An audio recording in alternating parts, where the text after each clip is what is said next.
The 5-week-old war between the United States, Israel, and the Islamic Republic of Iran has reached a critical inflection point.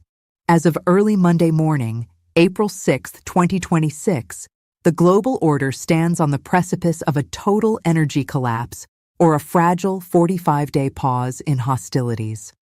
What began on February 28th as a targeted campaign to neutralize Iran's nuclear capabilities and ballistic missile infrastructure has evolved into a grinding theater of high-intensity kinetic exchanges that have effectively severed the world's most vital energy artery, the Strait of Hormuz.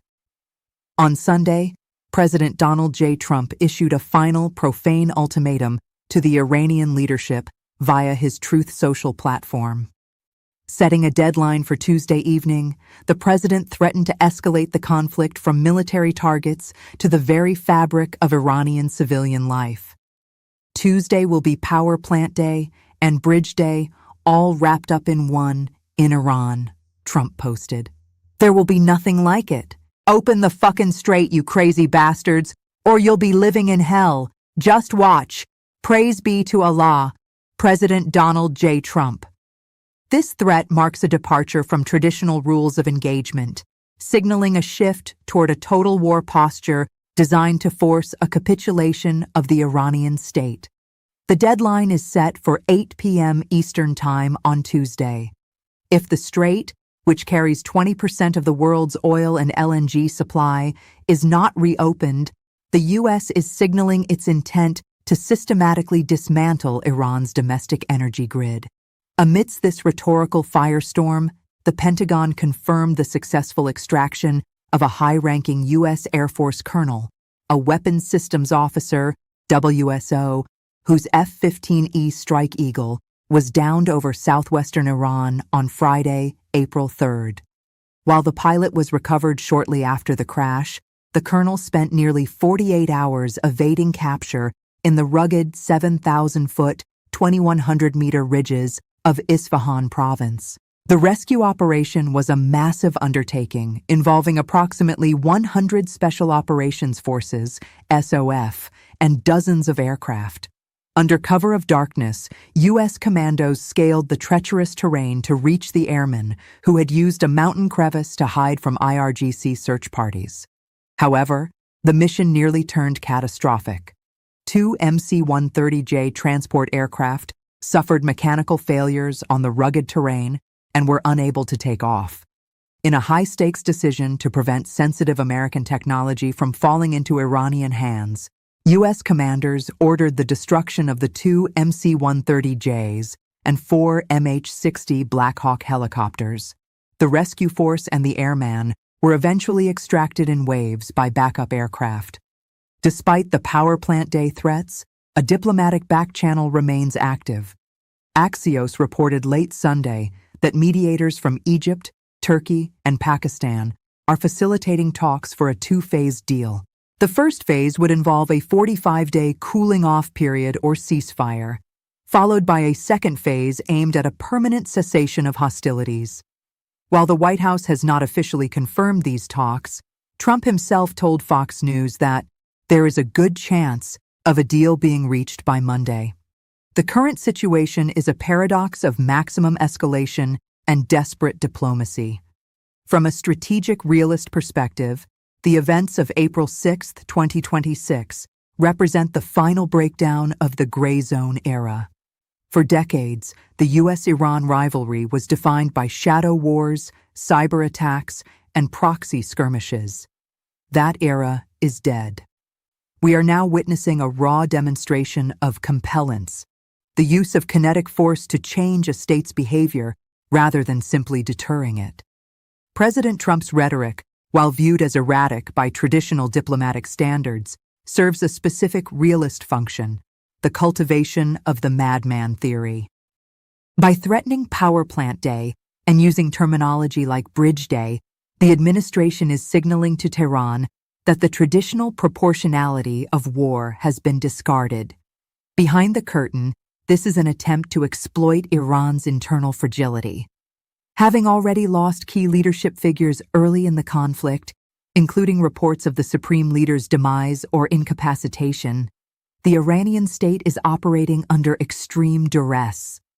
Trump's ultimatum is designed to present the IRGC with a binary choice: reopen the strait and accept a humiliating diplomatic climb down, or watch the country's 19th-century infrastructure vanish overnight. Brinkmanship is only effective if the opponent believes you are willing to jump. The Iranian strikes on Kuwait, Bahrain, and the UAE are not merely retaliation. They are a demonstration of the common security doctrine. Tehran's message to its neighbors is clear: if we cannot export oil through Hormuz, no one will. By hitting the Habshan gas complex and Kuwaiti desalination plants, Iran is targeting the survival requirements of the Gulf states. This is a strategic play to break the regional coalition supporting the U.S. campaign. Iran knows that the UAE and Kuwait have lower thresholds for domestic unrest than Washington does for a distant war. Tehran is attempting to turn the Abraham Accords and regional security partnerships into liabilities for the Gulf monarchs.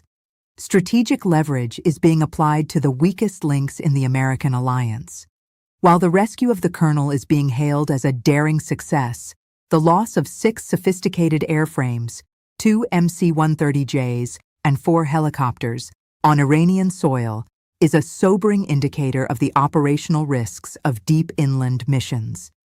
The necessity of destroying the aircraft to prevent sensitive equipment capture suggests that even with total air superiority, the Iranian terrain and the friction of war remain formidable obstacles. This tactical friction serves as a warning for any potential ground intervention. If a search and rescue mission results in the loss of multiple specialized aircraft due to mechanical failure and high-risk extraction waves, a full-scale ground campaign would be a logistical nightmare.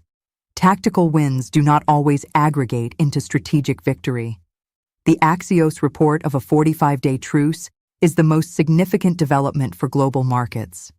Realistically, a 45-day pause serves 2 purposes.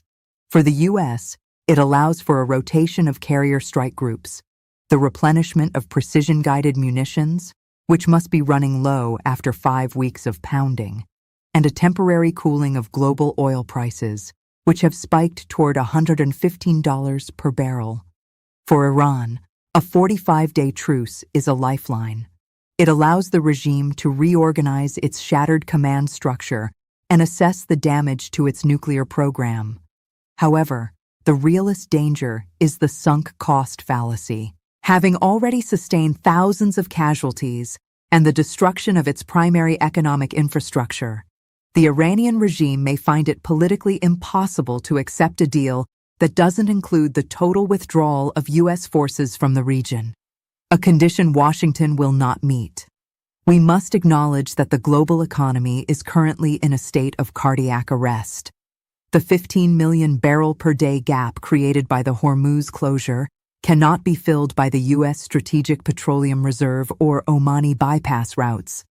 If Trump follows through on Power Plant Day, the resulting Iranian collapse would not just be a humanitarian disaster, it would likely lead to a permanent disruption of Gulf energy flows as the IRGC engages in a scorched earth policy.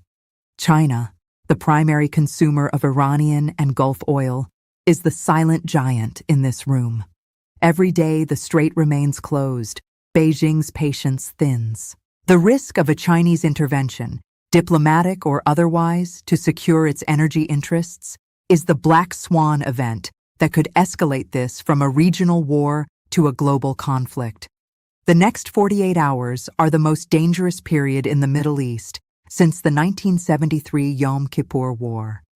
If a ceasefire is not announced by the Tuesday deadline, we should expect a transition to infrastructure attrition.